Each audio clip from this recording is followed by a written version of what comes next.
my channel, Inay MJ's Vlog. Ang vlog ko po ngayon, ako po ay magpapaksiw ng pata. Paksiw na pata.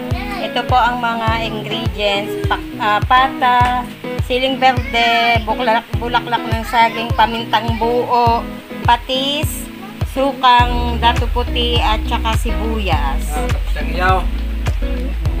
Guys, pabubulakan po muna natin siya.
Yan. Ang bango-bango.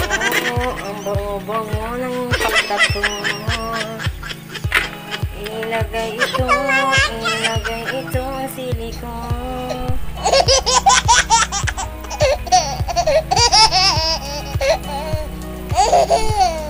Mga ano na lang po, 5 minutes na lamang po at luto na po are. Ari po ay napabulakan ko na po ng 1 oras at kalahati. Siguro naman po siya ay very masarap na. Tinikman ko po, ang sarap-sarap na po niya at saka malambot na din po siya. Pabulakan po ulit natin ng 5 minutes para tapos na to. At luto na. Guys, luto na po ito. Yan, papatayin ko na po ang gasol. Ito po yung, pinabulakan ko po siya ng mahigit 1 oras at kalahati. Kaya ito po ay luto na. Yan po ang finished product.